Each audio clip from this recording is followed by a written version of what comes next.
Assalamu alaikum, everybody. We're just getting set up here. Give us a second. Assalamu alaikum, guys. We'll wait for some people to turn up, inshallah. Assalamu alaikum. Here we go. It's getting locked up. Assalamu alaikum. Assalamu alaikum. If you can hear me, drop me a wa alaikum salam for me, please. Assalamu alaikum, guys. Assalamu alaikum. Thanks for joining. Assalamu alaikum. A few people turning up. Assalamu alaikum. Can you hear me? Wa alaikum salam. Let me know you can hear me, inshallah. Okay, good. Got Amir Sheikh. Wa alaikum salam. Assalamu alaikum. How are you guys today? Just getting mic'd up. I've got two mics on. Yeah, I've got one of these lapel mics that has two for when I do interviews and stuff. And I don't want to have them at different distances because if they pick up the sound at two different distances, when I come to edit it, it might be difficult. So I'm just going to put them both on. 11 people here. Assalamu alaikum. Thanks for joining me this evening. How are you guys this evening? I hope you're very, very well indeed. I hope you've had an amazing Saturday. If you haven't subscribed, please subscribe. We have an objective here on the channel to get to 25,000 subscribers this evening. How are you guys today? Have you had a good Saturday? How has your Saturday been, you guys? Are you well? I hope you're all very well, inshallah. Let's put you guys here for a second, and I'll come and sit. Alhamdulillah, I'm very well. Alhamdulillah. Alhamdulillah, I'm very well. It has been a beautiful day here in Northampton, the gem of England, the pearl of the UK. Okay, we've got 10 of you here. We've lost someone already, subhanAllah. Okay, so for those of you who are here, maybe we'll get started and stuff. I'll probably repeat this a number of times because people will come and go as usual, but I'll talk about the itinerary for the stuff we're going to talk about in this episode of the Sam of Somalia show. So, yeah, so really in this show, I am going to do a big sort of live Q&A. If there's anything that you guys want to ask me about, about how I'm running the channel, anything about learning Somali or learning Arabic, or just anything that you want to ask me about, go ahead.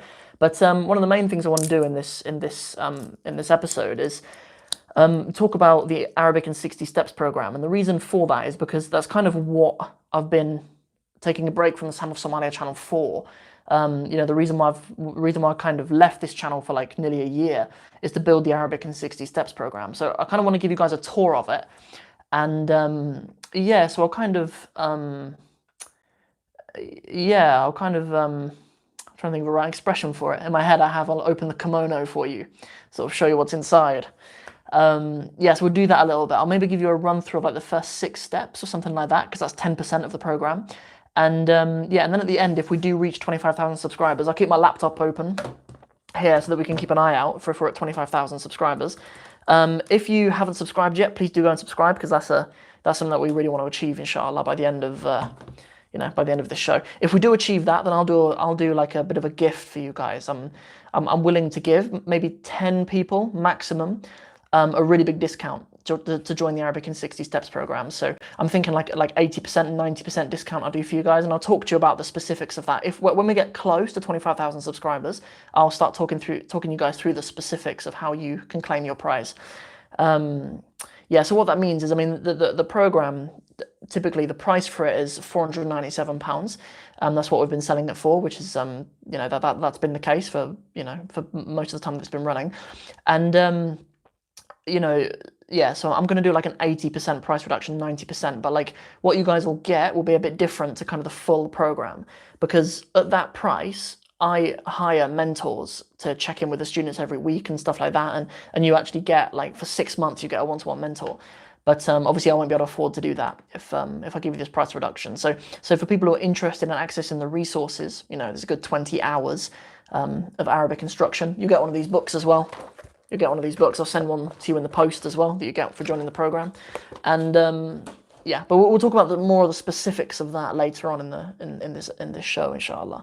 We'll be here for about an hour. We'll maybe be here until 7, or depending on how it goes. We can go a little bit longer, inshallah. We'll go to 7:30 if we need to. But yeah, who else is joining? We've got quite a few more of you guys. I'm gonna check on the comments and stuff, see what we got, just while we're waiting for some more people to arrive. Hello. Yes, alhamdulillah, I'm very well.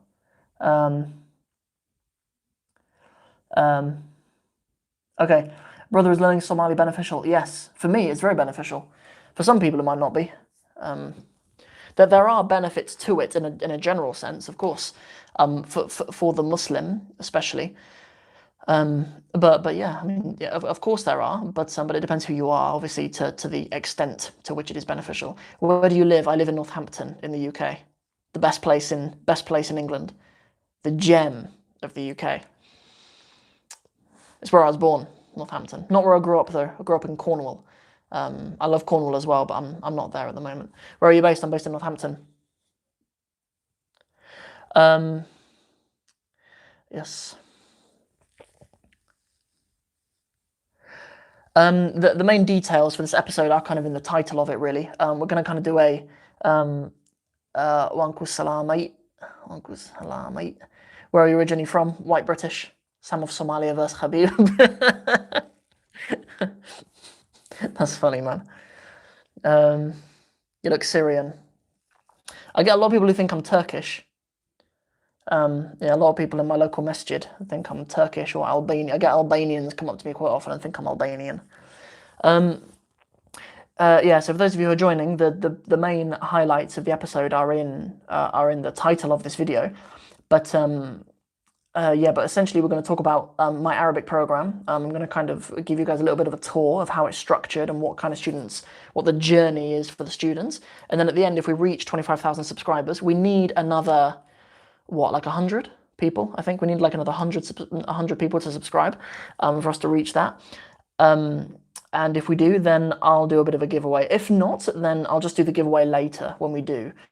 You know, I'll also talk about who we're having as a guest next week, because we have a guest coming on next week. Well, actually, the brother's coming over to my house tomorrow, and we're going to record it, episode 3 of the Sam of Somalia show. But yeah, but we're going to record it tomorrow. But then next Saturday it will go out, and I'm really, really excited about that episode. So I'll tell you a bit more about that as well as we get into the show. Wa alaikum assalam. How are you received in Muslim countries? Anything negative? Never one thing negative in my life, other than by Christians living in those countries. A few times when I've been to Egypt, Coptic Christians living in Egypt have received me very badly. Yeah. Yeah, remember I was on holiday with my mum in Egypt a few years ago, probably 6 years ago now, and yeah, like 6 years ago, and yeah, I started speaking to this guy who was a Coptic Christian, and he was really upset with me. He demanded that he speak to my mum, and yeah, he saw my mum one time we were out there, and he kind of cornered her and interrogated her on why her son has gone astray. May Allah guide those guys. But never from Muslims though, never. Cool. Okay, we've got 25 of you guys here. Welcome to the Sam of Somalia show. Should I do an intro?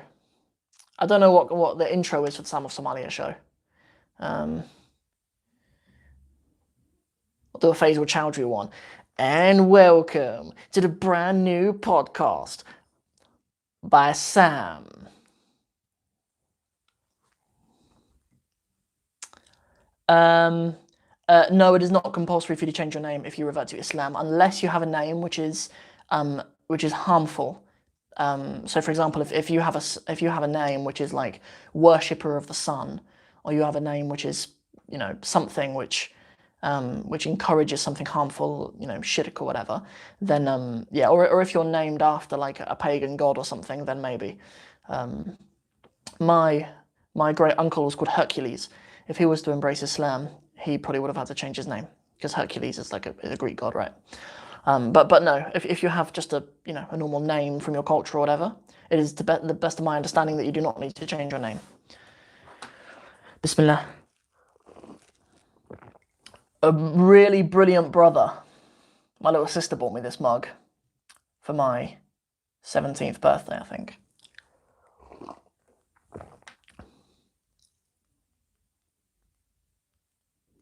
Have you seen Speaker's Corner's video? Of course I have, yeah. I watch tons of them. I love them. Guys, any of you who haven't subscribed, please subscribe to the channel. We're trying to get up to 25,000 subscribers in this very show. Failing that within the next week, inshallah, but we'll see. Keep pushing. Even if you have multiple accounts, go now, go and log out and go and log into other accounts and subscribe. I normally don't care about that. I normally don't care about the actual number, but just for us to reach that particular milestone, it'd be cool. How old are you now? I'm 26 now, alhamdulillah.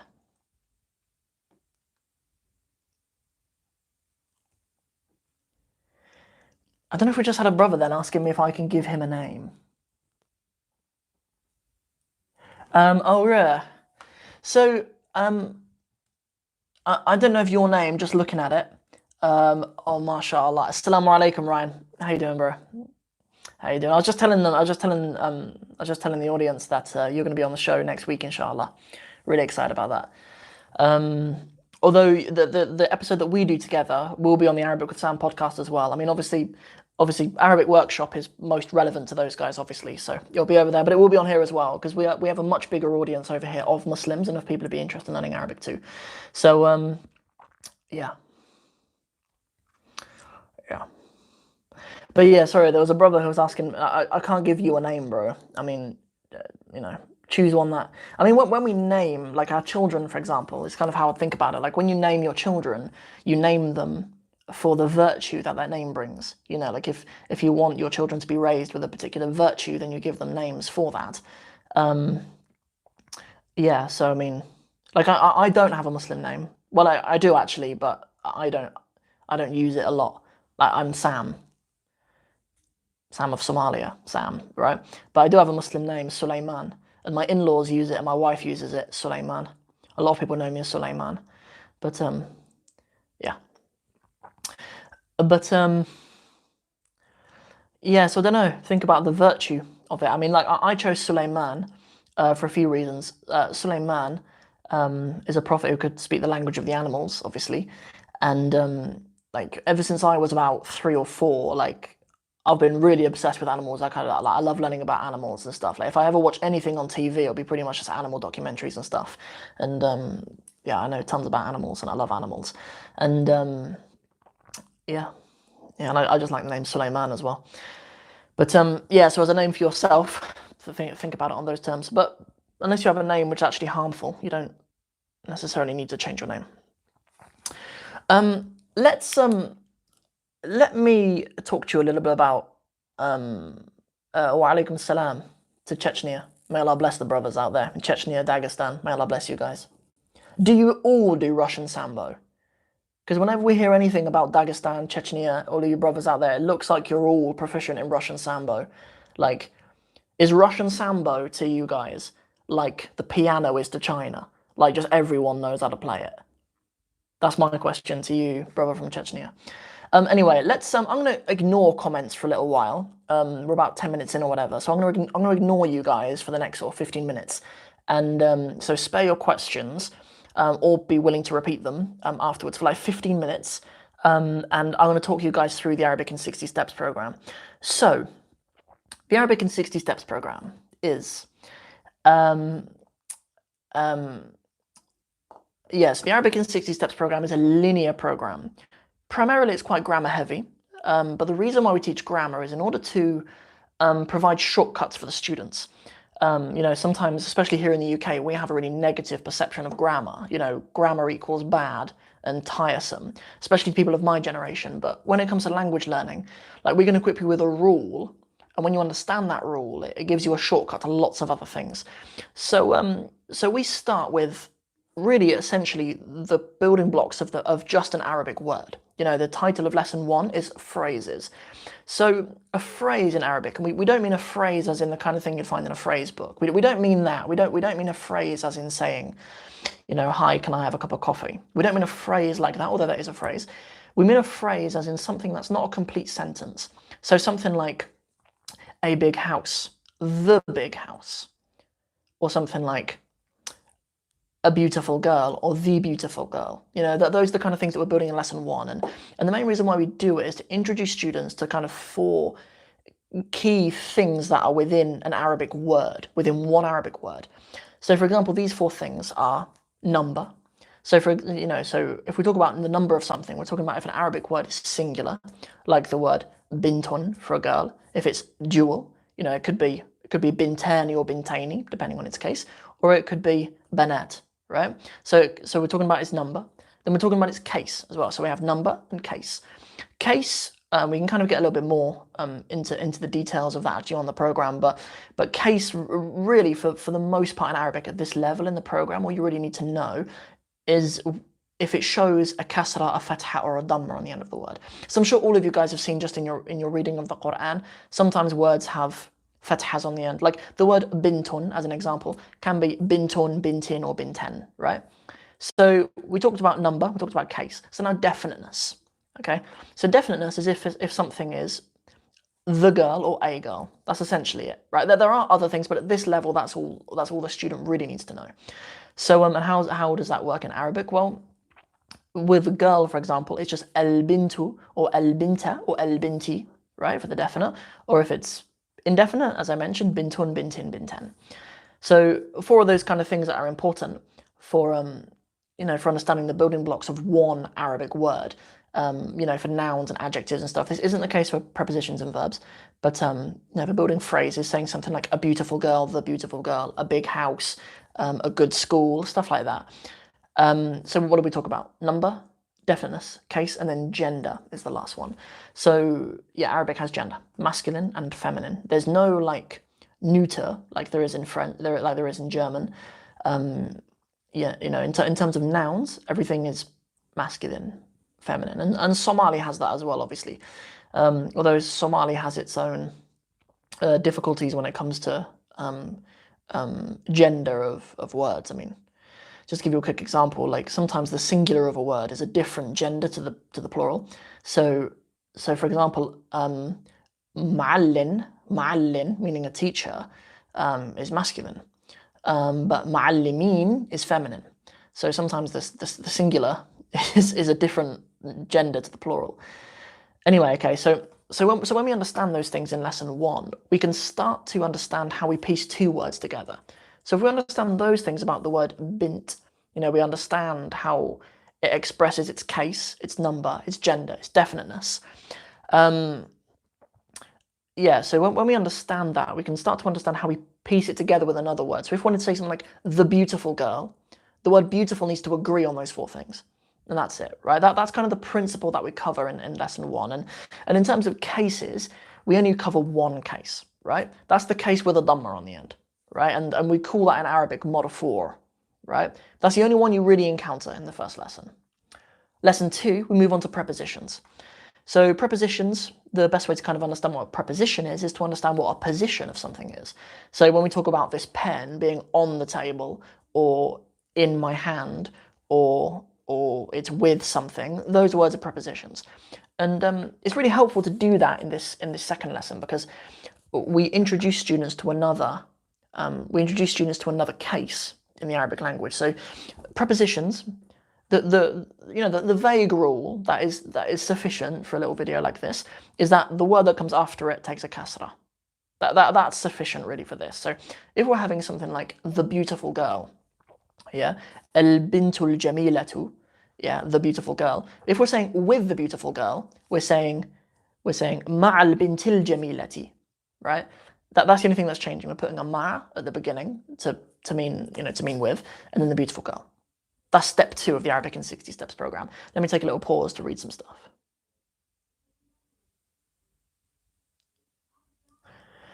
Okay, so that's steps 1 and 2. Step 3, we move from phrases into sentences. And what essentially is the difference? So a phrase isn't really a complete meaning. It's just like it's more like a concept really. Like if you're just talking about a big house. A big house isn't really a complete meaning. It could be an answer to a question or something, but phrases don't have verbs in them. Okay, there's no verb or no implied meaning of a verb or anything in a phrase. It's just big man, pretty woman. Like they don't have verbs in them.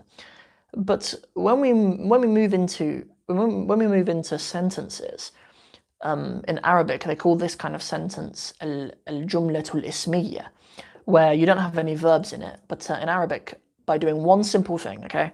So if you were to remember what I talked about in step 1, where you kind of make phrases in the Arabic language, and we talked about those 4 things that need to agree, right? Definiteness, gender, case, and number. If you create a mismatch in those 2 things, okay, and one of those qualities, only definiteness, you can create the meaning of a sentence. So for example, rather than saying, like we had the example of the beautiful girl, right? El bintul jamilatu, okay? So if we were to just make a mismatch in definiteness, so we're saying the girl, a beautiful, the girl, a beautiful. In Arabic, that creates the implied meaning of is. So the girl is beautiful. So el bintu jamilatun, right? That's the only thing that needs to change in those 2 things. Like I know I'm bombarding you with a lot of terms and stuff, but really in this video, I'm just kind of introducing you to how consciously thought out the accumulation of these grammar concepts are. So that's kind of what we do, and even in that lesson, we kind of encounter how you can build a bit of a longer, we call these nominal sentences, by using 2 phrases. So you could say, the pretty girl is a hardworking student. No, the pretty girl is a hardworking student. You could say something like that, and that's kind of what we learn about doing in in step 3. In step 4, we learn about verb sentences. Okay, we're introduced to the concept that Arabic is a verb subject object language, so we call it a VSO language, which is different to Somali. Somali is an SOV language, I believe. You have the subject, the object, and then the verb at the end. Yeah, usually it's like that anyway. So in step 4, what do we learn? So in step 4, step 4 is a nice place to do this, because when we learn about the object of a sentence, this is where we have the opportunity to meet the third of those 3 cases I was talking about. So in step 1, we get to talk about the marfu'.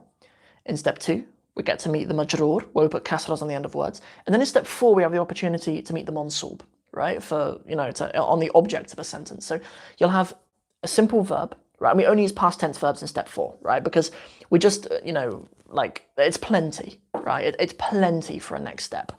So we use a past tense verb, and also we do that because past tense verbs in Arabic are the most simple way of using a verb. So, if you take a verb like to write in Arabic and you strip it right down to like the smallest it can be to just kataba, that's a past tense verb, right? That just means he wrote. And that's why we do that, right? So we can use these really short, compact, and easy to remember verbs. So we use verbs, really simple verbs like kataba, to write, qara'a, to read, jalasa, to sit, ja'ala, to make something, or khalaqa, to create something.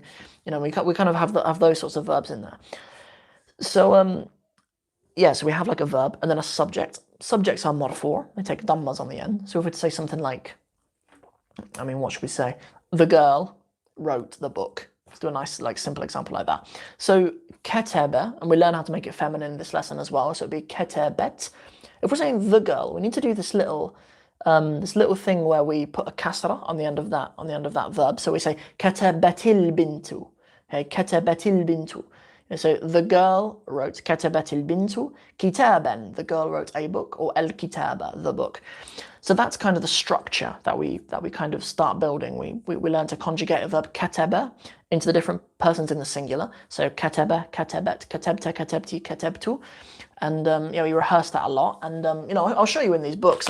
Students who enroll in the program, they get one of these books in the post.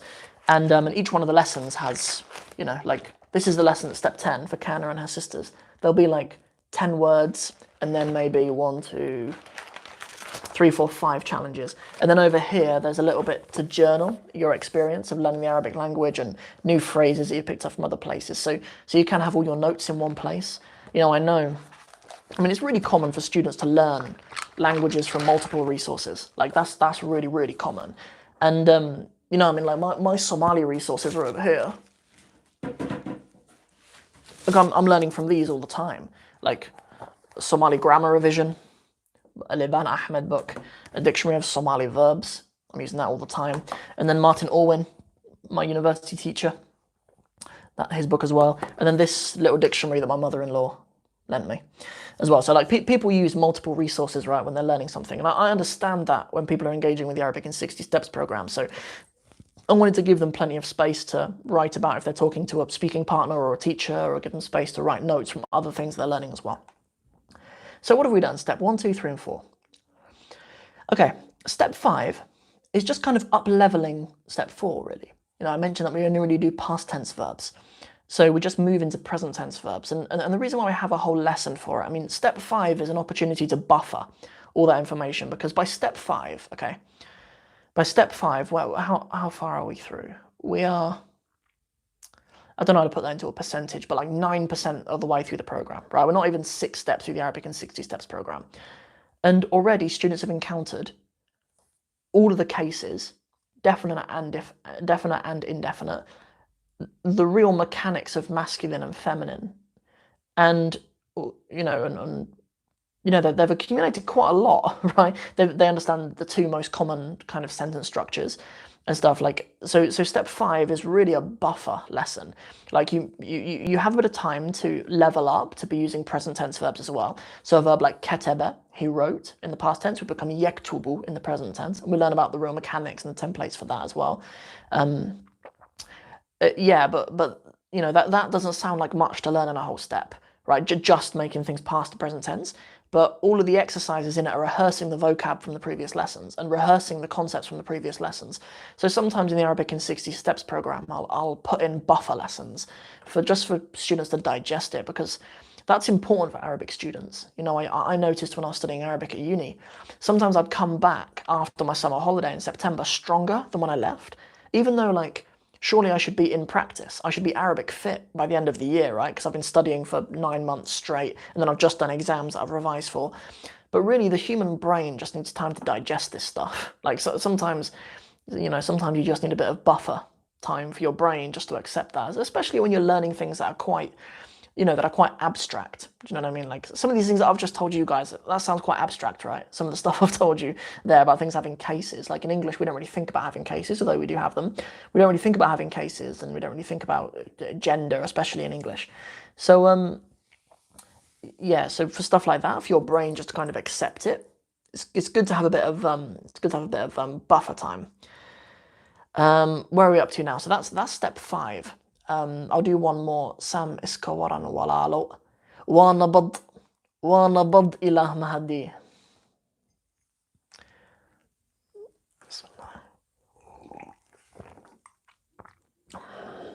وانكحوينا يا. I love those little verbs in Somali. There's a verb in Somali to be coffeeing, like to be drinking coffee. وانكحوينا يا. Anyways, so where are we now? So let's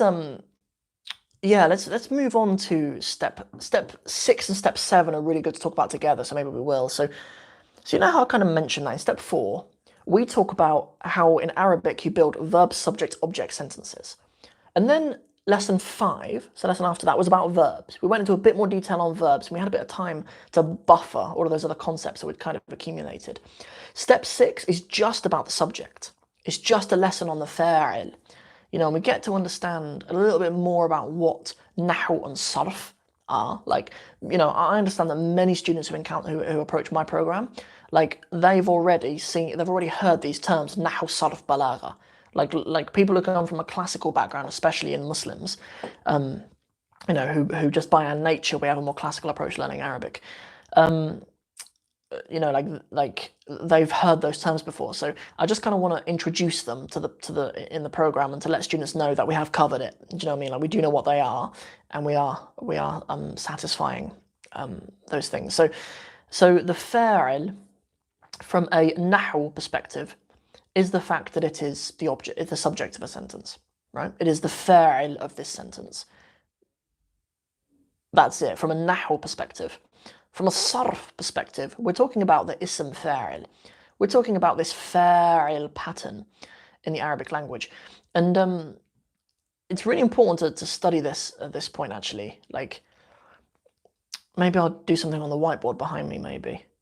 But anyway, we can kind of take this fa'il pattern, and we can put verbs into it to create an active participle. So a fa'il really is a doer. Is a doer, right? So if I take a verb like ketebe, which means to write, if I want to talk about the doer of writing, which is a writer, right? A writer or an author or something like that, and I have fa'il and I put kataba into that pattern, we end up with katib. Fa'il, think about just where the vowels are. Fa'il, kataba, katib, right? So we drill that, right? And that's why we have a verb like, for example, khalaqa, meaning to create, right? When we talk about Allah subhanahu wa ta'ala being the creator, we call him al-khaliq, right? Because khalaqa in the fa'il is khaliq, right? The fa, ayn and lam are changing and being replaced with kha, la and qa. So instead of fa'il, we're getting khaliq. Okay, so we talk about that a little bit, and there's so many of these really useful fa'il words in the Arabic language and in the Quran, and you know the word kafir is one, kafir, khaliq, katib, fatih, wasi'. There's so many, right? There's so many really useful ones, and so that's why we do it. But in the accumulation of concepts, thinking about it from that perspective, we have the understanding of like Arabic sentences being verb, subject, object in step 4, and then in step 5, we really focus on verbs. And then in step 6, we really focus on the subject of a sentence. And then in step 7, we really focus on the object of the sentence. So we get kind of the concept, verb, subject, object, and then the next 3 lessons cover verb, subject, then object, kind of individually. So that last lesson, well, it's not the last lesson of the program, obviously, but the last lesson I'll talk to you guys about is about the object of a sentence. So the object of a sentence is really what the verb is being done to. You know, you're doing the verb to something. And from a nahu perspective, we call this maf'ulun bihi. You know, literally the thing that has had something done to it, right? The maf'ulun bihi. But then from a sarf perspective, yeah, you know, the ism maf'ul, we're talking about words that come in that pattern, right? And there are many. So I mean, so for example, a verb like ba'atha, for something to come out, you know. The word mab'uth, it means the things that have been brought out. You know, I believe in Suratul Mutaffifin, I believe, there's the word al-mab'uthun to describe the people who are resurrected. You know, they're brought out of their graves, literally, al-mab'uthun. So mab'uth, ba'atha, mab'uth, it's in this maf'ul pattern. For something to be, if we use the word open, is maftuh. You know, the verb fataha means to open. Maftuh means it's been opened, right? Maftuh. Yeah, there's many words like that, right? So that's kind of the accumulation of the first 7 of the steps. Guys, any of you who have joined newly, please subscribe to my channel, inshallah. We're trying to reach 25,000 subscribers in this live stream. We'll see how that goes. It's pretty ambitious. I've never got 100 more subscribers in a live stream, but see how it goes. So what we'll do now is I'll bring you a little bit closer to me, actually, inshallah, so I can scroll through your questions and stuff. Okay, here we go. All right, talk to me. Who's got questions, inshallah? We'll move to a bit of Q&A. Wa alaikum assalam. What's your name? My name, Magacigo Wasam, iyo Northampton baan deganahay, laakiin waxaan ka imid Cornwall. Haye, fiican tihiin? Haye. Okay, jazakallahu khair, Asha Adam. Jazakallahu khair, really appreciate that.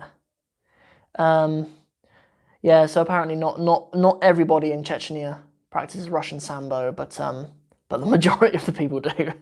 Yeah, of course they do. That's awesome.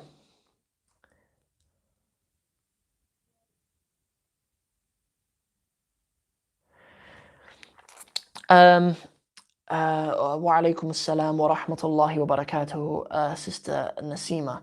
No, I don't do any in-person classes in Northampton. I don't do any of that. What do you mean? Well, neither is the answer. No is the answer. But do you mean for Arabic or for Somali?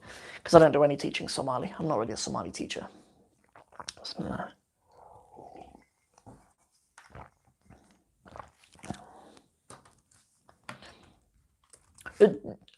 Arabic, right? Okay. Yes, I'm reverted Muslim, but no, I mean, like, I don't know if you're asking that because you're from Northampton, but I live really close to Clare Street Masjid, and I don't think those guys even know that I know Arabic. You know, like I do some like just like voluntary teaching Arabic, especially to like reverts. Like I especially like teaching Arabic like for free to reverts. But like I think it's really important to keep those two things separate. Like because I earn money from my Arabic program. So I need to charge like a fair price for it because it takes so long to create these resources. And like I have a wife and two children who depend on me and stuff as well. And like when you go to doing classes in the classes in the masjid, helping out at the madrasa, you like it's if you are a business person, it's really hard to reconcile those two things, right? In my experience, it's best to do them separately. Like when I was in Cornwall, I just entirely mixed them. I was like, right, I'll just teach all of your kids, and I'll charge an hourly rate for all your kids, and it just it's very hard to make to really make a living like that. I guess people can, but it's really hard to, and for me, like it's just my truth. I'm just quite entrepreneurial. Like I like online courses, and I like building a YouTube channel and a podcast and stuff because there's a lot of different ways that I can that I can make my living out of it, and because that's just my truth. I'm entrepreneurial. Um, yeah, I'm just not. That's just my truth, really. Like if it is the case for you that you are, you really like volunteering your time to teach people Arabic, then that's amazing, right? But I don't think you should do it if you're almost resentful of it. Like if you want to build a business, go and build a business. If you wanna earn your lag, then go and do that, right? But yeah.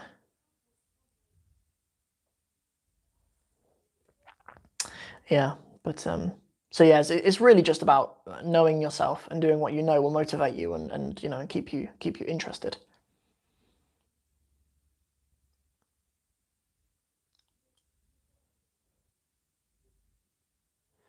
Okay, yeah, there's a little question from unknown أخت. Assalamu alaikum أختي. صح ولا لا is kind of what is what you're asking about. صح ولا لا. Um, so it really means correct or no. The way in like I don't know about all dialects, but definitely in Palestine they say like wilet to mean or, wilet meaning like or, la or no. صح ولا لا? Like is that right or not? It's not fusha, right? But it works. And people definitely say it, and that's what it means. They're saying like, yeah, is that right or not? It's kind of what they're saying. What else have we got? Come on. Yeah, I mean, yeah, I know, I know that it's yeah, it confused me as well. Like, yeah, you're absolutely right that in Fusha you would say like sah أو لا, or in this case am la probably sounds better. If you have kind of two options, am is better. Um, هل هذا صحيح أم لا? Is this correct or is it not? Is a nicer way of saying or in that case, but I mean, in that Aramiyya, that rule goes out the window. It just doesn't matter. It's صح ولا لا. You know what I mean? That's just how they say it. Right. Cool.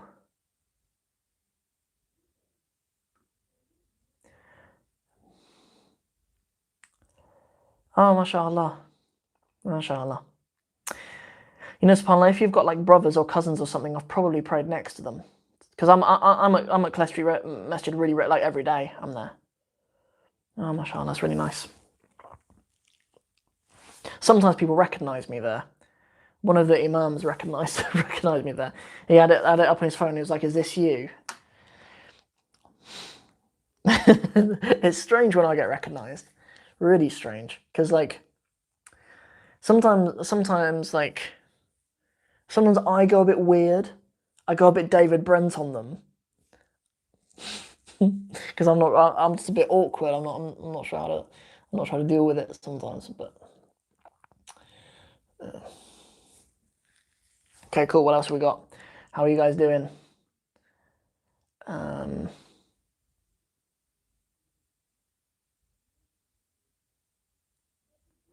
um, oh, Amir, nice question. So, you've noticed that the videos have changed in their format. So, yeah, so the steps from 1 to 15 were recorded entirely newly, and then but then the steps between there and about step 50, they didn't really need to be re-recorded. So they weren't. And also I found that there needed to be a little bit of a shift in format as well, just because, because there's such a volume in the program, there's like 20 hours of video in there. If it's all in kind of one format, I just found students dropping off when they get to about that time. So I didn't kind of beat myself up too much about taking videos that I had recorded when I taught the course previously and kind of repurposing them for this time. But it's like that until about step 50. And then we kind of change format, because when we get to step 50, we start going into like Arabic literature. We start reading Arabic poetry and classical Arabic literature and travel writings and stuff. And it kind of becomes more like a series of seminars on Arabic literature at that point.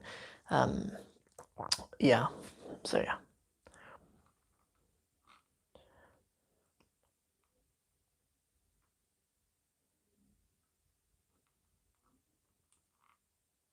Cool. Let me see if I can find any other questions for you guys that I've missed. There's a question: is this program good for starting Arabic from zero? I would say, you need to know the Arabic script. Don't consider it if you don't know the Arabic script. Yeah, so you need to know the Arabic script first, and then yes, it is absolutely a good program to start from scratch. Although it does just move quickly, and sometimes students believe that some of the most successful students on the program are people who have got some exposure to Arabic before, like maybe they've done a little bit of Medina Book 1 or something like that. But that's just because the course really moves at quite a pace. That's the main reason for that. Like, you don't need to, like, if you were to take the appropriate amount of time for each step, like you were to do a step a week, 2 steps a week or something, but students are impatient. Sometimes typically students get very enthusiastic once they've just invested in the program. They get really enthusiastic and they do 30 steps or something, and then they get burnt out and they don't do anything for a year or whatever. So yeah.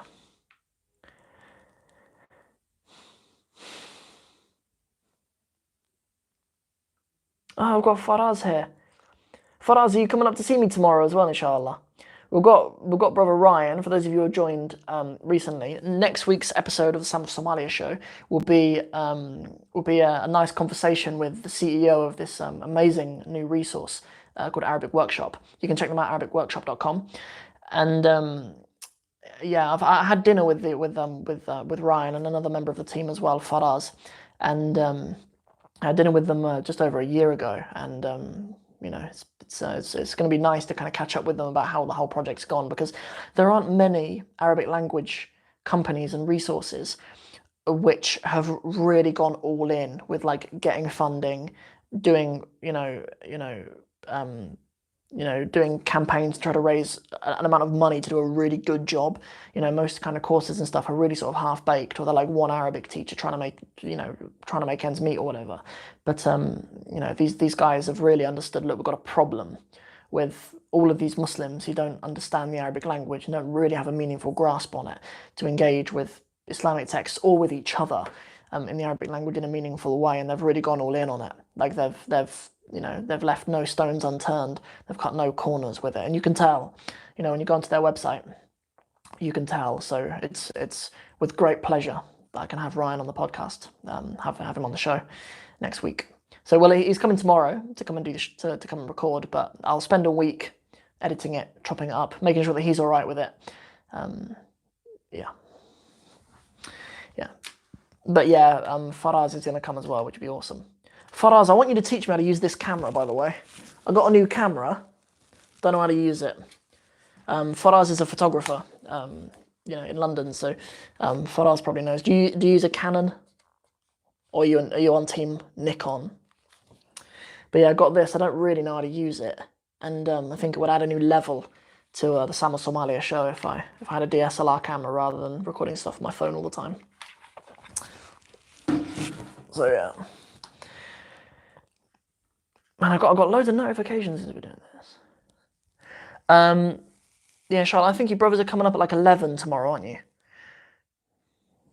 Yeah. Sorry, the rest of you. I'm just having a private conversation with Faraz and Ryan. Yeah. Cool. Yeah, cool.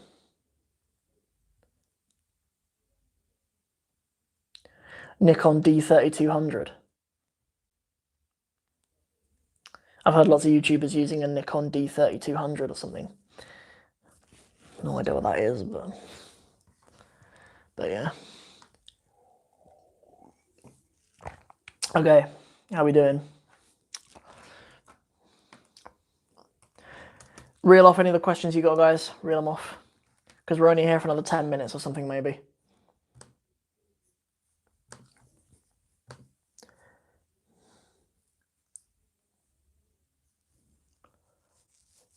No, we have not hit 25,000 subscribers yet, unfortunately. We have not yet. We are at 24.9 thousand, but we have not. In fact, I'm trying to find out how on my desktop I can see exactly how many subscribers I have. Because YouTube have changed recently. They don't show you. They don't show you all of it. We're still a bit of a way off, guys. Come on. Come on, sort it out, lads. And ladies. Present company accepted. We're all equal now.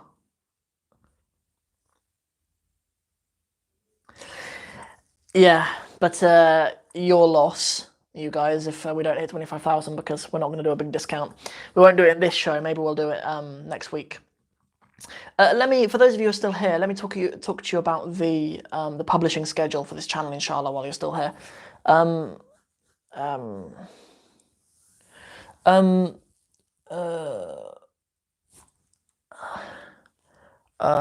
Waan ku salaamay.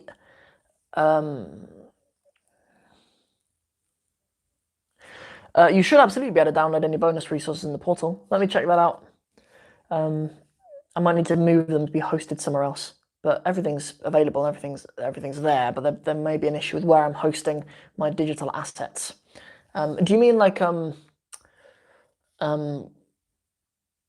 I'll have a look anyway, because the program has loads of bonus resources. So just in my head, I'm not sure exactly which ones but I'll check all of them. Would you recommend the course for Arabic speakers? If you're someone who speaks Arabic at home and would like to understand grammar and get an insight into Arabic literature, yes, I would absolutely recommend it for you. We have a lot of people who are native Arabic speakers on the program. People who speak, you know, لهجة فلسطينية or لهجة مصرية. We've got loads of people who are like native Arabic speakers who speak Arabic at home. And then they want to fusha'ify their Arabic. Yeah, we have loads like that. We have loads of that.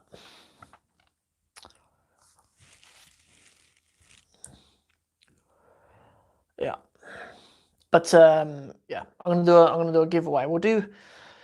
Yeah, I mean, perhaps what we'll do is yeah, I don't think we're gonna hit 25,000 this time, right? But I think we will this week, inshallah. So that's an anticlimax, isn't it? But that's life, isn't it? Sometimes you set out for things like that, and you want to build it up, and you want to get this number of subscribers. But that's life, isn't it? Sometimes it flops. You just soldier on. Yeah, we'll figure out a nice discount, and this will give me a little bit of time to put together a nice page as well, where you guys can check out. But there'll only be like 10, and it'll just be a thank you to the people from. It's just a thank you for to the audience for helping me reach 25,000 subscribers. For revert Muslims, which website would you recommend? So, I mean, that's difficult to answer because yeah, I'm not entirely sure. Like it depends who you've kind of learned Islam from. Do you know what I mean? Like so long as you've learned Islam from people who are upon the Sunnah, then see what they recommend you and stuff. Because I don't really know what kind of social circle you have and stuff like that, and I don't kind of want to throw a spanner in the work because there's a lot of nonsense out there about kind of madhab differences and stuff like that. That was a really important question there. So there was a question about what's your future plans for My Arabic World. Really nice question. Thank you for bringing that up, by the way. It gives me a nice opportunity to talk about that for a second. My Arabic World has ended up being so much harder to build than I anticipated. So for those of you who don't know, My Arabic World is like a is a library where students can access what I refer to as Arabic moments, where I take a minute or so of Arabic spoken Arabic video, and we unpack it. So we bring out a transcript, a vocab list. You can listen to the audio, you can watch the video, and then we kind of repurpose the vocab into some phrases that students can learn, and we have some bonus downloadable worksheets and stuff like that, and teacher commentaries and all kind of stuff like that, just to help students build their own understanding of that Arabic moment. My plan with it is to continue building it, but the thing that I've kind of found is that a minute is way too long. Like, there's so much Arabic in a minute of spoken Arabic. It's mental, really. Like a minute, 2 minutes. Some of the videos are longer than that. Like if like one of my longest videos, probably like 2.5 minutes or something of spoken Arabic. You're talking about a vocab list of like 250 words from that. That's too much. That's too much. So we're going to kind of chop those up into like 30-second clips, because then that will mean that we just have a much more full library, and it'll be much easier to access the content as well.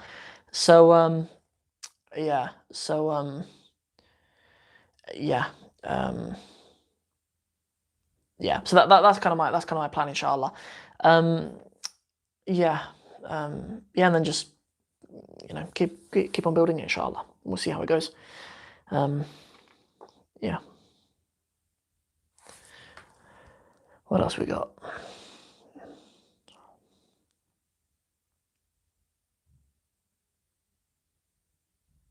Ameen. Wa alaikum salam. Greatest Somalia. Somalia wa hal.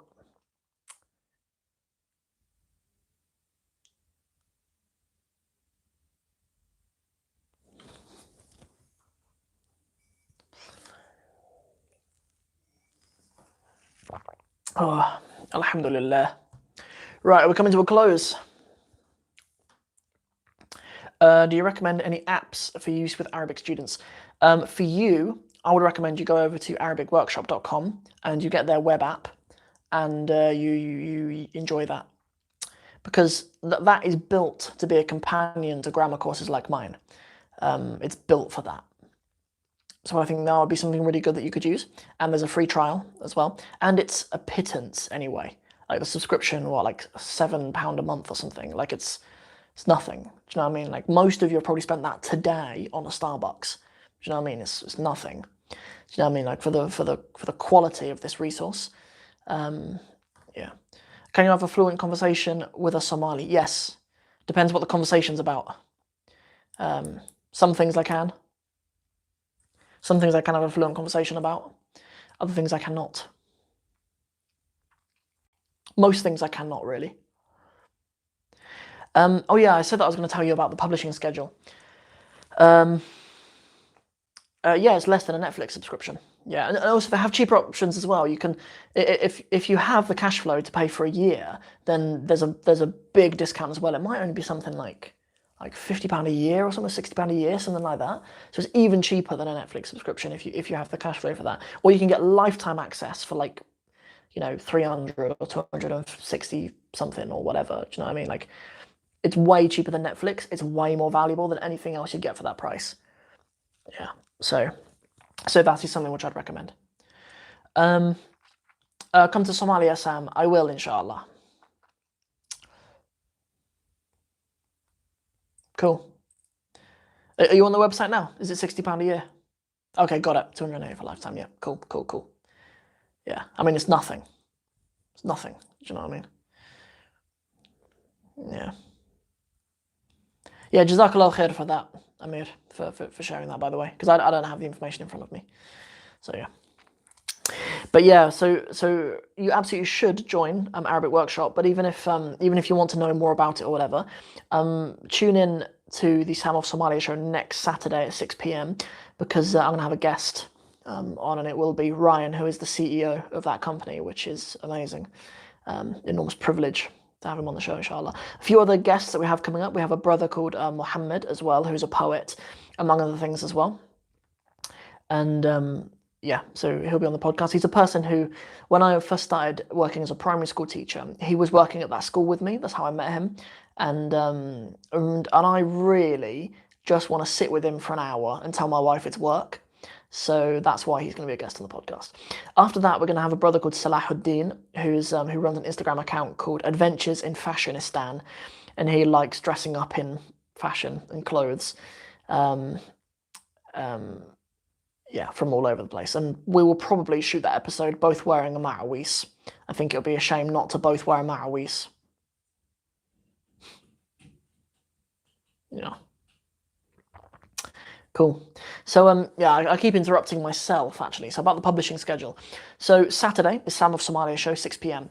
Sunday we will either do something live like this, because usually the Sam of Somalia show won't be live. The only reason why we're doing a live stream now is because there was a mix-up with something. I had recorded an interview with a guest, and then the guest was unhappy with how it went. So I mean, not everyone wants to be on camera and stuff. Not everybody is comfortable with it and stuff. So what I did instead was I thought I'd just tune in live with you guys.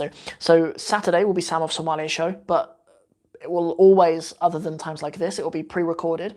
We'll have a guest, and it will go on for like an hour and a half, maybe a bit more, maybe a bit less.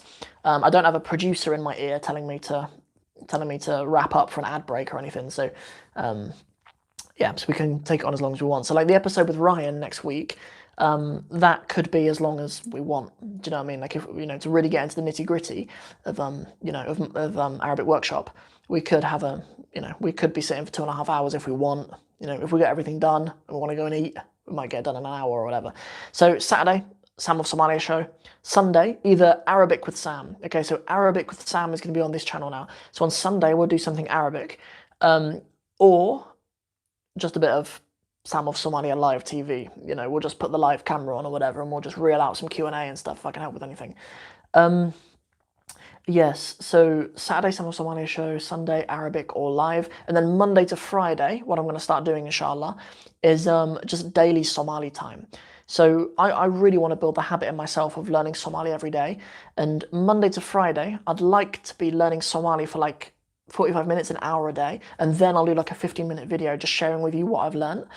And yeah, that's what I'd really like to do. And I'd also like to be speaking Somali more in those videos, because I'd like to kind of just have this long journey. I'd just like to have kind of Somali time episode 1, and then it's me just knowing like what I know now, which isn't loads. Do you know what I mean? Like I understand a lot of Somali grammar, and I can speak a bit, but like I'm not amazing. From that, and then working up to like in maybe Somali time episode 947, where I'm like really good. So I'd like to kind of just be able to showcase a journey like that, and it'd be a really interesting experience for me as well, as someone who teaches Arabic.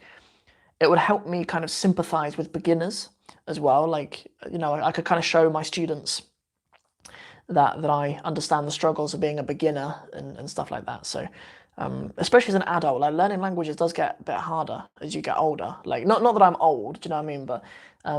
But my ability, my natural ability to learn languages now isn't as good as it was when I was 16. Like, man, when I was 16, I was picking up Spanish like nobody's business. Like, yeah, but now it's 10 years later, I'm 26. It's a lot harder. So that's it. Yeah, Monday to Friday, Somali time. Saturday, Sam of Somalia show. Sunday, either Arabic with Sam or live stuff with Sam, or both. And that's the publishing schedule. I am active on Instagram. Instagram's probably my most active, along with YouTube, as I am on Facebook too. But other platforms I'm kind of testing a little bit is TikTok. Are any of you guys on TikTok, by the way? Follow me on TikTok, please. Sam of Somalia on TikTok. But yeah, TikTok's an interesting one, man. All you kids on it. It's a really strange place. People are really weird. Like, there's some really weird stuff out there, but yeah, TikTok is I'm on TikTok too. Yeah, I have a blog, podcast as well. All platforms really. Snapchat. But on Snapchat, I'm AKA Sam of Somalia, not just Sam of Somalia. What other platforms are there? Instagram, Snapchat, Facebook, YouTube, podcast, TikTok, Twitter. I don't really use it though, Twitter. Yeah. Okay, cool. We are coming up to an hour. Are there any final questions before we go and get on with other things? Any questions?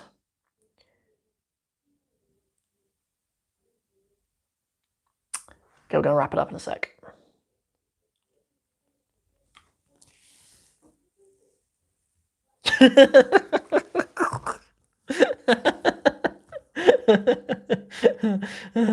Okay, all right. So for those of you who can't see the chat, I don't know if you can see it or whatever. What is the meaning of life with 4 seconds or whatever left?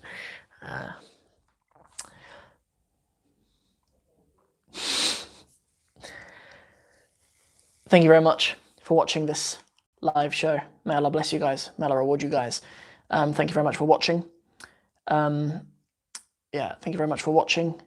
If you enjoyed this video, I hope you did. Don't forget to like and share it. Don't forget to subscribe to the channel. بعد قومها سنتين دعوة شديدة فضلا like share your subscribe daha. Thank you very much. Nabad Gilio. Let's turn it off.